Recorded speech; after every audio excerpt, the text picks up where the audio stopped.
வணக்கம். இப்போ நீங்கள் வீடியோவில் பார்த்துக்கிட்டு இருக்க இந்த இடம் எங்கே இருக்குதுன்னு பார்த்தீங்கன்னா, குஜராத் மாநிலத்தில் பாவ்நகர் அப்படின்ற ஒரு ஊர் இருக்குங்க. அந்த பாவ்நகர்லேருந்து ஒரு 30 கிலோமீட்டர் நம்ம ட்ராவல் பண்ணணும். அந்த 30 கிலோமீட்டர் ட்ராவல் பண்ணோம்னா கோலியாக் அப்படின்ற ஒரு ஊர் வருங்க. அந்த ஊருக்கு தான் நம்ம வந்திருக்கோம். அந்த ஊரில் ஒரு கடற்கரை இருக்குது. அந்த கடற்கரைக்கு தான் நம்ம வந்திருக்கோம். நம்ம இந்தியா பார்த்திங்கன்னா ஆன்மீகத்துக்கு கட்டுப்பட்ட பூமி. இந்த இந்தியாவில் தான் எத்தனையோ மகான்கள் தோன்றி அவதரித்து எத்தனையோ இதிகாசங்கள் இங்கே தான் நடந்திருக்கு. அப்படிப்பட்ட இந்த புண்ணிய பவித்திர பூமியில் பார்த்திங்கன்னா இப்பையும் ஒரு மிகப்பெரிய விஷயம் நடந்துக்கிட்டு இருக்கு. அது இந்த கோலியாக்குன்ற இந்த கடற்கரையில் நடந்துக்கிட்டு இருக்கு. இந்த இயற்கை பார்த்திங்கன்னா இறைவனுக்கு எப்படி கட்டுப்பட்டது, இறைவனை பார்க்க வரும் அந்த பக்தர்களுக்கு எப்படி இது வழிவிடுது அப்படின்ற தான் இன்றைக்கி நம்ம பார்க்க போகிறோம். கோலியாக் இந்த ஊருக்கு வந்துட்டோம்னா இங்கே இருக்கிற இந்த கடற்கரைக்கு வரணுங்க. இந்த கடற்கரையில் பார்த்திங்கன்னா கடலுக்குள்ள பஞ்ச பாண்டவர்கள் தர்மர், பீமன், அர்ஜுனன், நகுலன், சகாதேவன் இவங்க 5 பேரும் பார்த்திங்கன்னா பிரதிஷ்டை பண்ண சிவலிங்கங்கள் கடலுக்குள்ளே இருக்குது. கடலுக்குள்ளே பார்த்திங்கன்னா 1.5 கிலோமீட்டர் நம்ம நடந்து போகணும். அப்போ என்ன நடக்குதுன்னு பார்த்திங்கன்னா ஒவ்வொரு நாளும் தினமும் இங்கே பார்த்திங்கன்னா 2 திதி வரும். அந்த 2 திதியில் பார்த்திங்கன்னா கடல் தண்ணி அப்படியே உள்வாங்கி போகுது. தண்ணி பார்த்திங்கன்னா அப்படியே கடலுக்குள்ளே உள்வாங்கி போகுது. உள்வாங்கி போனதுக்கு பிறகு நம்ம கரைக்கிட்ட இருப்போம். கோலியாக்கு இந்த கரைக்கு பக்கத்தில் இருப்போம். அப்போ இங்கே இருக்கிற பூஜாரி என்ன செய்வார்னா மணி அடிப்பார். மணி அடிக்கிறாருன்னா கடல் தண்ணி உள்வாங்குதுன்னு அர்த்தம். அப்போ அவர் மணி அடித்தோடனேவும் நம்ம அவர் பின்னாடியே ஃபாலோ பண்ணி அவர் கடலுக்குள்ளே முன்னாடி போவார். அவர் பின்னாடியே நம்ம நடந்து போகணும். இது எவ்வளோ பெரிய ஆச்சரியம் பாருங்கள். இவ்வளோ பெரிய சமுத்திரம் ஒவ்வொரு நாளும் 2 திதி வரும். அந்த திதியில் பார்த்திங்கன்னா இந்த கடல் தண்ணி அப்படியே கடலுக்குள்ளே போகும். உள்ளே போகும்போது கொஞ்சம் கொஞ்சமாக தண்ணி உள்ளே போகும்போது நமக்கு நிஷ்கலங் மகாதேவ் கோவில் நல்லா தெரியும். மற்ற நேரத்துலலாம் நம்ம இந்த கோவிலுக்குள்ளே போக முடியாது. ஏன்னா இந்த கோவில் பார்த்திங்கன்னா சமுத்திரம் இந்த கடல் தண்ணியால் மூழ்கிரும். அந்த கோவிலோட உச்சியில் இருக்கிற கொடி மட்டும்தான் தெரியும். கிட்டத்தட்ட 30 அடி வரைக்கும் தண்ணி மூழ்கிரும். கரெக்டாக ஒவ்வொரு நாளும் திதி அப்போ அந்த தண்ணி எல்லாமே உள்ளே போகுதுங்க. இப்போ பார்த்திங்கன்னா நாங்கள் கடலுக்குள்ளே அந்த தண்ணி கொஞ்சம் கொஞ்சமாக உள்ளே போய்கிட்டு இருக்க அந்த சமுத்திரம் பார்த்திங்கன்னா எங்களுக்கு வழி விடுது. நாங்கள் எல்லோரும் ஒவ்வொருத்தவங்களாக பார்த்திங்கன்னா அந்த சுவாமிஜிக்கு பின்னாடி அப்படியே நடந்து போய்கிட்டு இருக்கோம். இவ்வளோ தண்ணி இருக்குங்க. இப்போ நான் ரிட்டன் போகிறப்பையும் நான் உங்களுக்கு காட்டுறேன். இதே இடத்துல தான் நம்ம ரிட்டன் இந்த வழியாக தான் போகணும். அப்போ காட்டுறேன். அப்போ எப்படி இருக்குன்னு பாருங்கள். இப்போ பார்த்திங்கன்னா தண்ணி கொஞ்சம் கொஞ்சமாக உள்ளே போய்கிட்டு இருக்கு. நான் வந்தப்போ பார்த்திங்கன்னா தண்ணி அங்கே தெரியுது பார்த்திங்களா, அதுதான் கோவில். அந்த கோவிலோட அந்த கோபுரம் பார்த்திங்கன்னா கல்லால் செய்யப்பட்ட கோபுரம். இந்த இடம் பார்த்திங்கன்னா ஒரு 30 அடி உயரம் இருக்கும். அந்த கல் கோபுரம் அந்த இடம் பார்த்திங்கன்னா 30 அடி உயரம். எங்களுக்கு சுத்தமாக தெரியவே இல்லை இவ்வளோ பெரிய டவர் இருக்கிறதே எங்களுக்கு தெரியல. அந்த கொடி உச்சி மட்டும்தான் தெரிஞ்சிச்சு. கிட்டத்தட்ட 30 அடிக்கு தண்ணி வந்திருக்கு. இப்போ பார்த்திங்கன்னா கொஞ்சம் கொஞ்சமாக தண்ணி உள்வாங்கி போய்கிட்டே இருக்குது. நாங்கள் அப்படியே ஒவ்வொரு ஆளாக நடந்து போய்கிட்டே இருக்கோம். இந்த கோவிலுடைய தல வரலாறு எப்படின்னு பார்த்திங்கன்னா பஞ்ச பாண்டவர்கள் 5 பேரும் என்ன செஞ்சுருப்பாங்கன்னா மகாபாரத போரில் தன்னுடைய சொந்த பந்தங்களவே அவங்க வதம் பண்ணிடுவாங்க. அதனால அவங்க ரொம்ப வருத்தத்தில் இருப்பாங்க. என்னடா இது நம்ம சொந்த பந்தங்களவே நம்ம இந்த மகாபாரத போரில் வதம் பண்ணிட்டோமேனு. ஆனால் அவங்க தர்மத்தை தான் நிலைநாட்டினாங்க பஞ்ச பாண்டவர்கள். இருந்தாலும் அவங்களுக்கு மிக வேதனையாக இருக்குது. அப்போ அவங்க பார்த்திங்கன்னா ஸ்ரீ கிருஷ்ணர்கிட்ட கேட்குறாங்க, இந்த மாதிரி எங்களுக்கு இந்த பாவத்துக்கு விமோச்சனமே இல்லையா அப்படின்னு கேட்கும்போது ஸ்ரீ கிருஷ்ணர் என்ன பண்ணுறாருன்னா ஒரு வெள்ளை பசுமாடும் வெள்ளை கொடியையும் கொடுக்குறாரு. இந்த பசுமாடும் கொடியும் எங்கே போகுதோ அந்த பின் தொடர்ந்துக்கிட்டே போங்க. அந்த பசுமாடும் கொடியும் அப்படியே போய்கிட்டே இருக்கும். அதை பின் தொடர்ந்துக்கிட்டே போங்க. எங்கே இந்த வெள்ளை பசுமாடும் வெள்ளை கொடியும் கலர் மாறுதோ, கரு நிறத்துக்கு கருப்பு கலரில் மாறுதோ அந்த இடம்தான் உங்களுடைய சாப விமோச்சனம் அடைகிற இடம் அப்படின்னு சொல்லிடுறாரு ஸ்ரீகிருஷ்ணர். இப்போ பார்த்திங்கன்னா நம்ம கோவிலுக்குள்ளே வந்துட்டோம். இந்த நான் சொன்னேன்ல இதுதான் அந்த கல் கோபுரம். இந்த கல் பார்த்திங்கன்னா கிட்டத்தட்ட 30 அடிங்க. இந்த 30 அடியில் சுத்தமாக எங்களுக்கு எதுவுமே தெரியல. கடற்கரைக்கு அந்த பக்கம் இருந்து பார்க்கும்போது வெறும் கொடி மட்டும்தான் தெரிஞ்சிச்சு. இப்போ பார்த்திங்கன்னா கரெக்டாக கடலுக்குள்ளே 1.5 கிலோமீட்டர் நடந்து வந்தோடனே இங்கே ஒரு மேடு மாதிரி இருக்குது. இந்த மேட்டில் தான் நம்மளுடைய பஞ்ச பாண்டவர்கள் பிரதிஷ்டை பண்ண 5 சிவலிங்கங்கள் இருக்குங்க.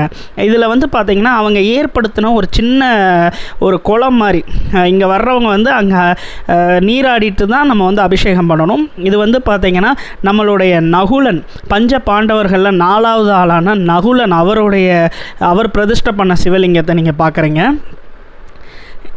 இப்படி 5 பேர்த்தோட சிவலிங்கம் வந்து பார்த்திங்கன்னா அவங்க 5 பேரும் பிரதிஷ்டை பண்ண சிவலிங்கமும் இங்கே இருக்குது. இது வந்து பார்த்திங்கன்னா கடைசி ஆளான சகாதேவன் அவர் பிரதிஷ்டை பண்ண சிவலிங்கம். இப்போ நீங்கள் பார்க்குறீங்களா, இந்த இடம் தான் வந்து பார்த்திங்கன்னா ஒரு தீர்த்த பகுதி மாதிரி. இங்கே வர்ற பக்தர்கள் வந்து இங்கே வந்து தீர்த்தம் எடுத்துக்கிறாங்க. அது மட்டும் இல்லாமல் கை காலெல்லாம் கழுவிக்கிறாங்க. சில பேர் இந்த கடல் தண்ணியிலேயே குளிச்சுட்டு அவங்க வந்து அபிஷேகம் பண்ணுறாங்க. இப்போ வந்து பார்த்திங்கன்னா அடுத்து நம்ம பார்க்க போகிறது வந்து தர்மன், முதல் நபர், பஞ்ச பாண்டவர்களில் முதல் நபரான தர்மர், அவருடைய சிவலிங்கம், அவர் பிரதிஷ்டை பண்ண சிவலிங்கம். இப்போ நீங்கள் பார்க்குறீங்களே, இது வந்து தர்மராஜா அவருடைய சிவலிங்கம், அவர் பிரதிஷ்டை பண்ண சிவலிங்கத்தை பார்க்குறீங்க. அதுக்கு பக்கத்தில் வந்து இப்போ நம்ம பார்க்க போகிறது வந்து பார்த்திங்கன்னா அர்ஜுனன் அவருடைய சிவலிங்கத்தை நம்ம பார்க்க போகிறோம். இது வந்து தர்மர் அவருடைய சிவலிங்கம். இங்கே வந்து திரிசூலம் வச்சுருப்பாங்க. நிறைய பக்தர்கள் வந்து பார்த்திங்கன்னா இந்த கடலில் நீராடிட்டு அப்படியே அவங்க வராங்க, வந்து அபிஷேகம் பண்ணுறாங்க. ரொம்ப வியப்பாக இருந்துச்சுங்க. கரெக்டாக 6 மணி நேரம் மட்டும் இந்த இடம் மூழ்காமல் இருக்கும். இப்போ நீங்கள் பார்க்குறது வந்து அர்ஜுனன் அவர் பிரதிஷ்டை பண்ண சிவலிங்கம். அதனால் வந்து பார்த்திங்கன்னா அர்ஜுனன் வந்து பார்த்திங்கன்னா வில்லில் வந்து வித்தக்காரர் அப்படின்றதுனால இங்கே வந்து பார்த்திங்கன்னா ஒரு சின்ன ஒரு கம்பி மாதிரி வச்சுருப்பாங்க. ஏன்னா இது வந்து அர்ஜுனன் பிரதிஷ்டை பண்ண சிவலிங்கன்றதுனால அதுக்கு அடையாளமாக இருக்குது. அது மட்டும் இல்லாமல் இங்கே தேவி இருக்காங்க. இப்போ நீங்கள் பார்க்குறீங்களே, இங்கே தேவி அம்மா இருக்காங்க. அதுக்கடுத்து வந்து பார்த்திங்கன்னா அந்த பஞ்ச பாண்டவர்கள்லேயே இருக்கிற சிவலிங்கத்திலே ரொம்ப பெரிய சிவலிங்கம் பீமன் அவருடைய சிவலிங்கங்க. அவர் பிரதிஷ்டை பண்ண சிவலிங்கத்தை தான் நம்ம அடுத்து கடைசியாக பார்க்க போகிறோம். இப்போ வந்து பார்த்திங்கன்னா தேவி அம்மாவை பார்த்துட்டோம். இப்போ வந்து பார்த்திங்கன்னா கடைசியாக நம்ம வந்து பார்க்க போகிறது வந்து பீமன் சிவலிங்கம் வந்து பார்த்திங்கன்னா ரொம்ப பெருசாக இருக்கும். இதுதான் பீமன் அவர் பிரதிஷ்டை பண்ண சிவலிங்கம். அதுக்கு பக்கத்துலேயே வந்து பார்த்திங்கன்னா கணபதி இருப்பாங்க. இந்த இடம் வந்து பார்த்திங்கன்னா ரொம்ப ரொம்ப ஒரு வியப்பான இடம். கிட்டத்தட்ட 6 மணி நேரம் வந்து பார்த்திங்கன்னா கடல் தண்ணி வந்து உள்ளே போயிடுது. உள்ளே போனோடனேவும் கடலுக்குள்ளே இருக்கிற 1.5 கிலோமீட்டருக்குள்ளே இருக்கிற இந்த சிவபெருமானை வந்து நம்ம தரிசனம் பண்ண வரோம். இப்படி ஸ்ரீ கிருஷ்ணர் வந்து அந்த பசுமாடையும் அந்த கொடியையும் பின்தொடர்ந்து பஞ்சபாண்டவர்களை போக சொல்கிறாங்க. அவங்களும் பின்தொடர்ந்தே அந்த வெள்ளை பசுமாடையும் வெள்ளை கொடியும் ஃபாலோ பண்ணிவிட்டு இந்தியா முழுக்க போகிறாங்க. கடைசியில் அந்த வெள்ளை பசுமாடும் கொடியும் இங்கே வந்து அவங்களோட கலர் வந்து வெள்ளையிலேருந்து கருப்பு கலரில் மாறிடுது. கருப்பு கலரில் மாறினோடனே அப்போ அந்த பஞ்சபாண்டவர்கள் என்ன முடிவு பண்ணுறாங்கன்னா, இதுதான் நம்மளுடைய பாவத்தை தொலைக்கிற இடம், நமக்கு வந்து பார்த்திங்கன்னா விமோச்சனம் அடைகிற இடம் இந்த இடம் தான் அப்படின்னு சொல்லி இந்த கடல் பகுதியில் அவங்க வந்து 5 சிவலிங்கங்களை வந்து பிரதிஷ்டை பண்ணுறாங்க. இந்த 5 சிவலிங்கத்தையும் பிரதிஷ்டை பண்ணவங்க நம்ம பஞ்சபாண்டவர்கள். இந்த கோவிலுக்கு வந்து பார்த்திங்கன்னா எல்லா நாளுமே இந்த கோவிலுக்குள்ளே போக முடியாது. திதி கணக்குப்படி பார்த்திங்கன்னா ஒவ்வொரு நாளும் திதியில் வந்து பார்த்திங்கன்னா 6 மணி நேரம் இந்த கடல் தண்ணி உள்ளே போகும். அப்போ தான் நம்ம உள்ளே போக முடியும். சிவராத்திரி, அது மட்டும் இல்லாமல் அமாவாசை, இதெல்லாமே வந்து பார்த்திங்கன்னா ரொம்ப பயங்கரமாக இங்கே கொண்டாடுவாங்க. இது வந்து பார்த்திங்கன்னா ரொம்ப ரொம்ப ஒரு முக்கியமான ஸ்தலம். ஏன்னா நம்மளுடைய இந்த இயற்கை வந்து பார்த்திங்கன்னா எப்படி ஆன்மீகத்துக்கு கட்டுப்பட்டிருக்கு. நம்மளுடைய இந்திய திருநாடு வந்து பார்த்திங்கன்னா ஆன்மீக பூமி அப்படின்றதுக்கு ஒரு மிகப்பெரிய எடுத்துக்காட்டு வந்து பார்த்திங்கன்னா இந்த நிஷ்கலங் மகாதேவ் கோவில். இந்த கோவில் வந்து பார்த்திங்கன்னா கண்டிப்பாக ஒவ்வொரு ஆன்மீக பக்தர்களும் வரவேண்டிய ஒரு ஸ்தலம். அந்த காலத்தில் நம்மளுடைய பஞ்சபாண்டவர்கள் பிரதிஷ்டை பண்ண இடம். அது மட்டும் இல்லாமல் இங்கே ஒரு ஹனுமனும் இருக்காங்கங்க. நீங்கள் வந்து பார்த்தீங்கன்னா இப்போ இந்த வழியாக தான் நம்ம நடந்து வந்தோம். இப்போ நீங்கள் பார்க்குறீங்கள, இதுக்கு முன்னாடி ஃபஸ்ட்டு ஆரம்பத்தில் நீங்கள் வீடியோவில் பார்க்கும்போது இங்கே எவ்வளோ கடல் தண்ணி இருந்துச்சு. இப்போ நம்ம வந்து கடல் தண்ணி உள் வாங்கிக்கிட்டு இருக்கும்போதே நம்ம உள்ளே வந்தோம். அப்படியே உங்களுக்கு நான் வீடியோ காட்டிக்கிட்டே இருந்தேன். இந்த வழியாக தான் வந்தோம். ஆனால் இப்போ பாருங்கள், தண்ணி சுத்தமாக இல்லை. கிட்டத்தட்ட 1 மணி நேரத்தில் தண்ணி கம்ப்ளீட்டாக உள்ளே போய்கிட்டே இருக்குது. இன்னும் உள்ளே போய்கிட்டே இருக்குங்க. இங்கே பாருங்கள், இந்த வழியாக தான் நம்ம நடந்து வந்தோம். நீங்கள் வேணும்னா நம்மளோட ஃபார்வர்ட் பண்ணி வீடியோ முன்னாடி பாருங்கள். இவ்வளோ தண்ணி இருந்தது, இப்போ கொஞ்சம் கொஞ்சமாக உள்ளே போயிடுச்சு. இந்த கல் தூண் இருக்குது பார்த்தீங்களா, இந்த கொடி மரம் வந்து பார்த்திங்கன்னா 30 அடி. இந்த 30 அடியில் வந்து பார்த்திங்கன்னா கரெக்டாக கரெக்டாக தண்ணி மறுபடியும் திதி முடிஞ்சோடனே தண்ணி உள்ளே வந்துடும். உள்ளே வந்தோடனே பார்த்திங்கன்னா எல்லோரும் கரைக்கு அங்கிட்டு போயிடுவோம். அப்போது அந்த கொடி மரத்தில் இருக்கிற அந்த கொடி மட்டும்தான் தெரியும். அந்த அளவுக்கு தண்ணி வந்து கடல் தண்ணி வந்து மூழ்கிடும், இந்த இடத்தவே மூழ்கிடச்சிரும், அந்த அளவுக்கு தண்ணி வருங்க. ஆனால் இப்போ பாருங்கள், இந்த வழியாக தான் நம்ம நடந்து வந்தோம், சுத்தமாக தண்ணி இல்லை.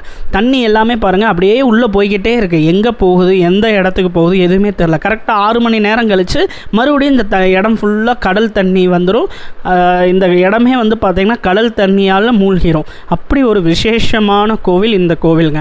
இந்த கோவில் வந்து பார்த்திங்கன்னா குஜராத் மாநிலத்தில் பாவ்நகர் அப்படின்ற ஒரு ஊரில் இருக்குங்க. பாவ்நகர்லேருந்து வந்து பார்த்திங்கன்னா ஒரு 30 கிலோமீட்டர் நம்ம ட்ராவல் பண்ணணும். கோலியாக் அப்படின்ற ஒரு ஊர் இருக்குது, அங்கே இருக்கிற கடற்கரை தாங்க. மீண்டும் அடுத்த லீலாவில் பார்க்கலாம்.